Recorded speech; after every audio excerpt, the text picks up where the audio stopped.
Hey there, and welcome back to the show. Today, we're diving into a topic that's very close to your gut, literally. If your gallbladder is gone or just not pulling its weight, you've probably felt the after meal bloat, the weird cramping, or that, "Ugh, why did I eat that?" regret. You're not alone, and no, you're not doomed to a life of bland food and bathroom emergencies. In this episode, episode 6, How to Eat Without a Gallbladder, 6 Principles for Less Pain and More Peace, I'm breaking down exactly how to eat in a way that's gentle, healing, and totally doable. These aren't rigid food rules, they're life giving principles that help your body function with more flow, less stress, and way more flavor. So if you're ready to stop guessing, start healing, and finally enjoy your meals again, grab your tea, your notes, or just pop in those earbuds and let's get to it.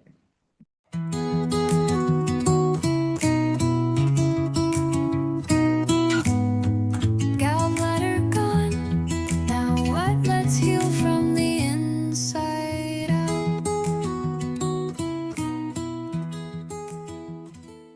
Welcome to Gallbladder Gone? Now what? The podcast for Christian women navigating life after gallbladder removal. Hosted by Jami McQuivey, holistic nutritionist, wife, boy mum, grandma, and a firm believer in God's design for lasting health. Did you know that over 1.2 million Americans have their gallbladders removed every year, and that the majority of them are women? Even more eye-opening is that all gallbladder issues are digestive issues, and poor digestion is at the root of up to 80% of all disease, including hormone imbalances and weight struggles. While Jami isn't a doctor and this podcast isn't medical advice, she shares real solutions rooted in research, experience, and God's Word. Let's get practical, biblical, and real, one step at a time. So, right from the start, I want to share with you the story of Dr. Terry Walls. Dr. Walls was a successful physician, researcher, and professor of medicine when her body began to betray her. She was diagnosed with secondary progressive multiple sclerosis, with MS, the kind that steadily worsens over time. Within just a few years, she was in a tilt recline wheelchair, unable to walk unassisted. Her future looked grim. Medications weren't helping. She was doing everything, quote, by the book, end quote. Yet her body was still breaking down. But here's where the shift happened. She started to pay attention, not to just the diagnosis, not to the drugs, but to what her body was asking for.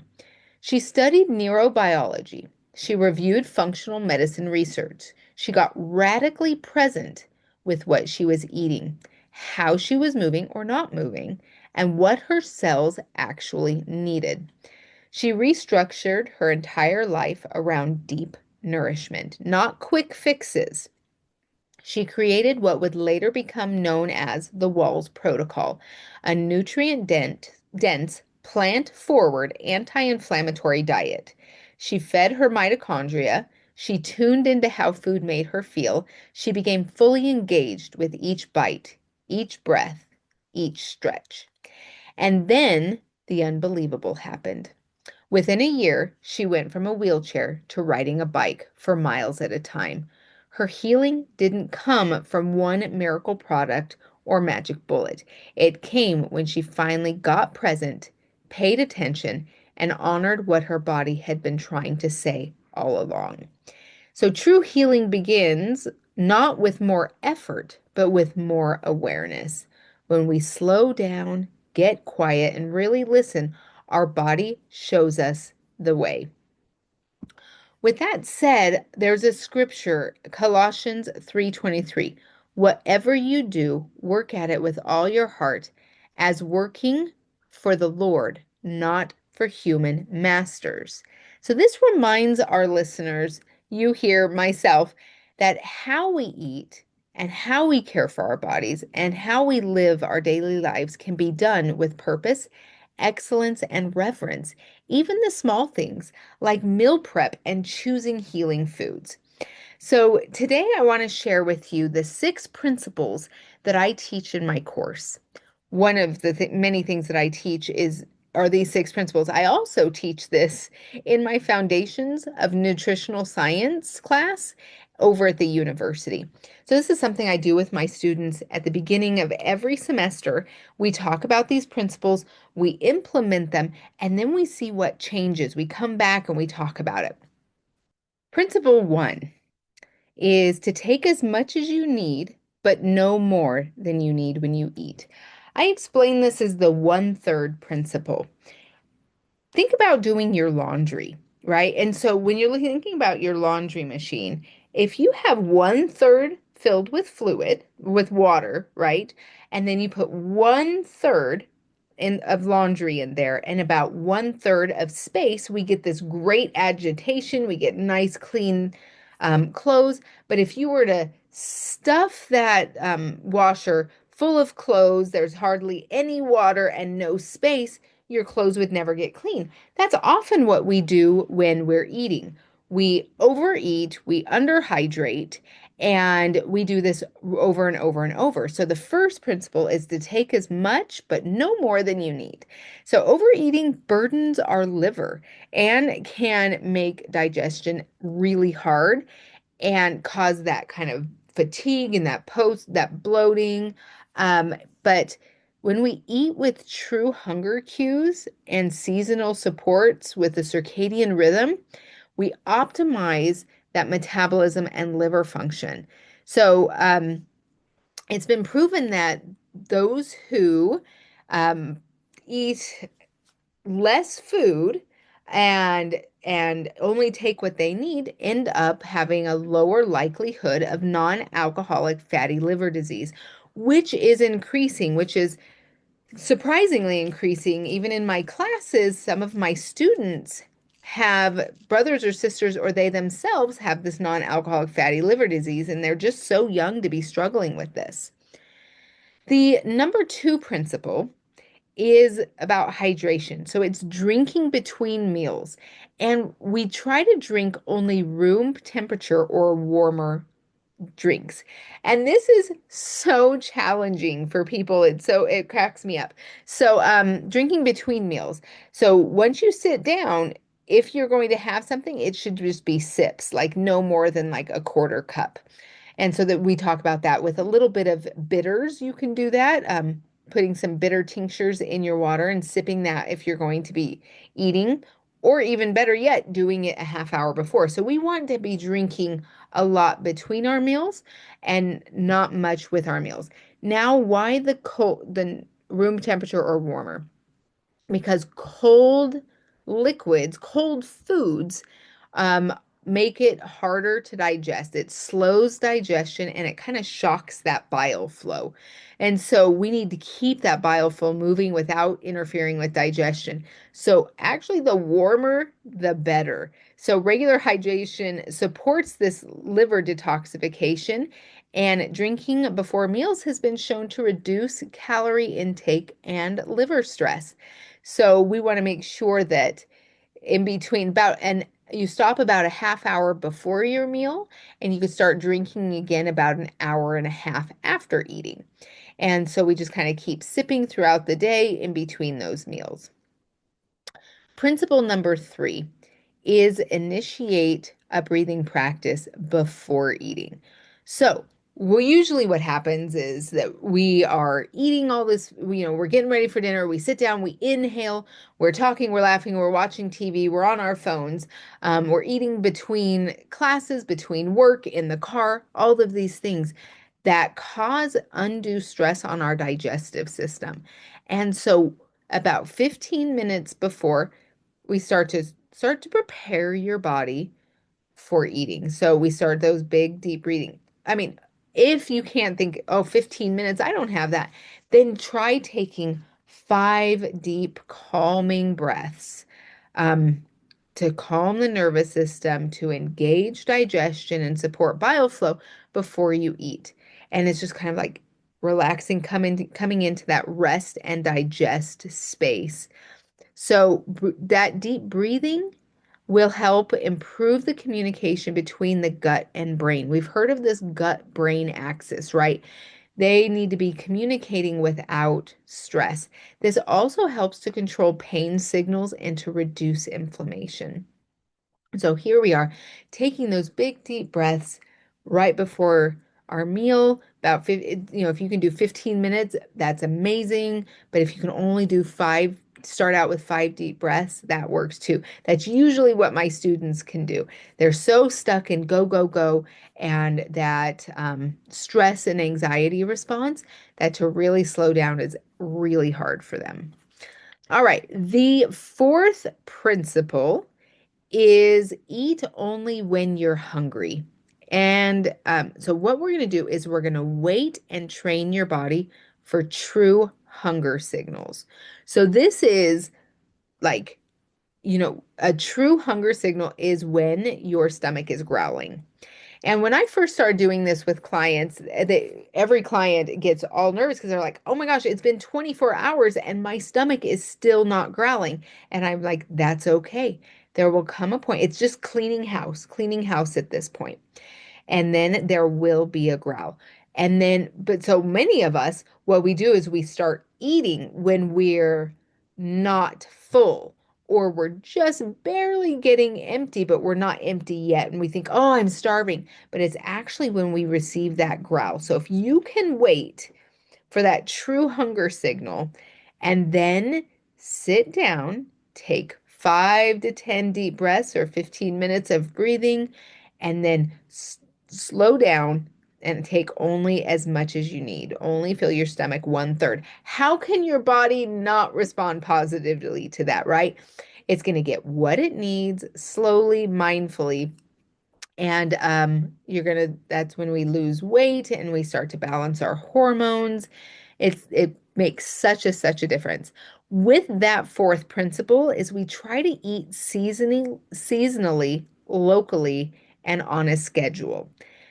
So this means like if you're at the grocery store, it's usually the things that are cheapest, right? So asparagus in the spring is super cheap. Strawberries in June or about June or July are usually cheaper than watermelon in the summer.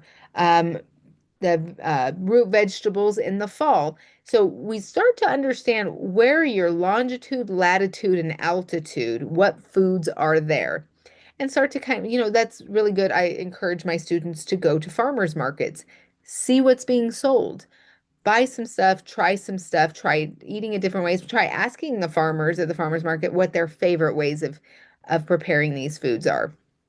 Then when you're sitting down and you're ready to eat and your stomach is growling, you've done your breathing, you chew your drinks and drink your food.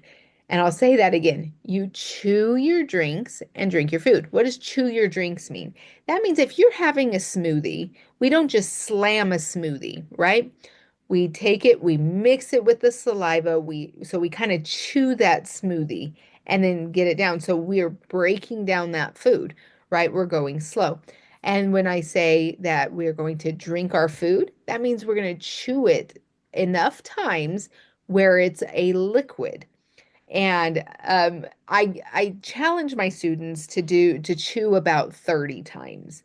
Some of them can only make it to 15, some of them are like 10, but most of them will notice, oh my goodness, I only chew about 4 times.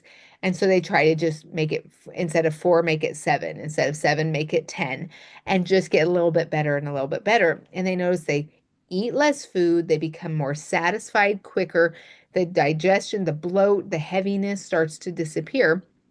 And so we learn to savor our meals by doing this, by chewing slowly, eating in harmony with the seasons and rhythms. And then our digestion just sort of calms, right? And this also helps enhance liver function because when our body is under stress, that also means our liver is under stress. Our small intestines is under stress. Our pancreas, all of these things are tight. And so we just kind of relax and just get them moving. So we want to eat slow for liver health. All right.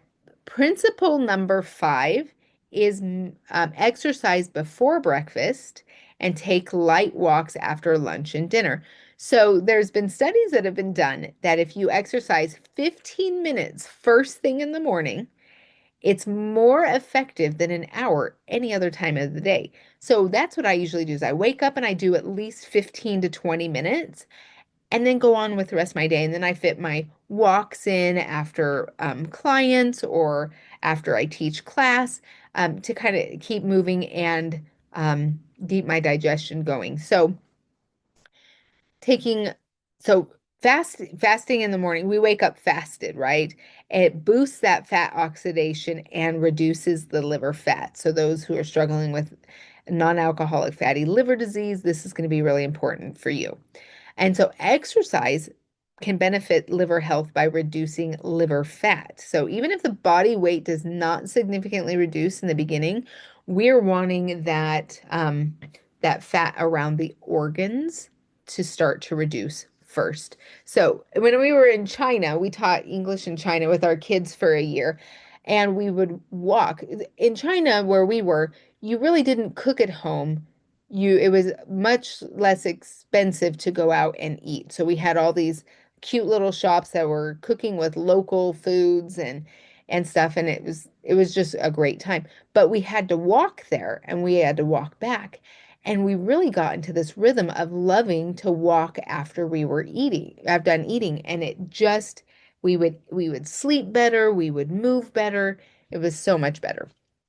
All right, so the sixth principle is to eat with gratitude and connection. So this is to pray, sit down, look at your meal, take deep breaths, be really grateful, even express that gratitude with prayer and being able to, thank your body that you can eat right now. Right now, my mom is really struggling with her health and is having a hard time eating. It's making her nauseous and causing her a lot of pain. What a blessing it is to be able to eat and to sit there with good food. So, really take the time to deepen that connection and enjoy even silence. The other night, my son was gone on a date, and my husband was at work, and I was at home alone. And I made myself a beautiful meal, and I sat there and I smelled it, and I relaxed, and I really enjoyed and expressed gratitude for my food. So what this does is that creates stress-free meals and a positive emotion that supports digestion through that rest and digest nervous system. So the parasympathetic nervous system. And this helps the liver. And if you still have a gallbladder, function. If you don't, it's super important to help that liver function. So controlled breathing activates that relaxation and also supports digestion. So, why these six things matter is because without a gallbladder, the bile isn't stored and it trickles out with every meal. So, these habits help regulate bile flow, reduce liver overload, and support overall metabolism. And so, what does this do? We have less pain, we have more calmness and peace, less stress, hormones start to balance, a whole bunch of things happen here that are amazing. So let's just go over this really quickly again. Principle one, take as much as you need, but no more than you need. So that's the 1/3 principle. Principle number two is drink between meals, drink only room temperature or warmer liquids. Principle number three, initiate a breathing practice before eating. Get out of fight or flight and into rest and digest. Principle number four is eat only when you're hungry. So wait for that true hunger cue. And then when you're eating, try to eat seasonally, locally, and at the same time every day. You're wanting to chew your drinks and drink your food. Principle number five is to move. First thing in the morning, get that body moving so that starts the good, healthy digestive and detoxification process. And then 5 to 10 minute walks after each meal. And that's going to get your body starting to get used to really deeply digesting.